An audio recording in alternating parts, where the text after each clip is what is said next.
Hey guys! Ngayon, summer na ang Japan. Meron na tayong sweet corn. Ayan.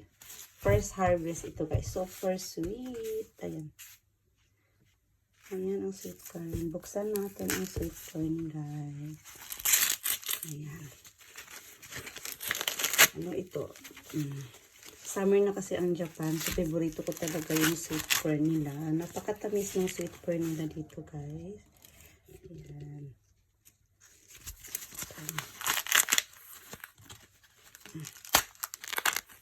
Napakatamis ng sweet corn ng Japan guys. Ayan ito. Ayan ang kanilang sweet corn. Ayan, may 5 akong binili guys. Mura na siya kasi pag bibili ka ng 5, doon talaga ako sa farm bumili kahapon.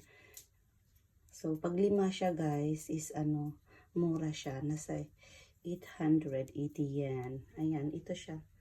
Kasi ayan. Pero pag isa lang yung bilhin nyo guys is 190 yung isa. 200. 200. Nasa siya. 200 ata guys. 200 yen ang isa. Kaya lang, pag 5 yung binili ko, parang naka-save tayo. Ayan. Ay, ang bigat. Ay, ang niya. Ang tigas, ang bigat. Ano ba? Bigat ba talaga? Ayan, ang sweet corn. Napakasarap ng sweet corn dito sa Japan at super lambot talaga guys. Ayan po. Kahapon, doon sa park na pinuntahan namin,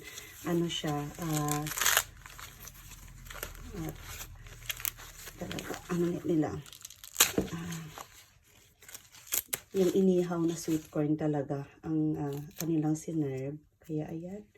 Ito ang ating sweet corn. Ayan po. Ayan. Ang sweet corn. Ang sarap ng sweet corn talaga dito guys. Alam nyo, pag i-pressure cooker ko lang ito, mga 2 minutes lang, naluluto na ito. Ayan. Ito, ayan, napaka-presko ng sweet corn guys. Ayan. Dapat kahapon ko pa sana ito niluto. Kaya lang pagod na ako, hindi ko na naluto. Dapat kahapon pag-harvest kasi matamis talaga. Ayan. Ang dami, ayan, yung hair ng sweet corn. Napaka-fresh niya. Ito siya, guys. Ang hair ng sweet corn. Napakasarap nito. Kaya, ito ang inaabangan ko pag summer na ng Japan. Meron na silang sweet corn. Yan lang, guys. Flex ko lang sa inyo ang sweet corn ng Japan. Thank you so much for watching. Bye guys!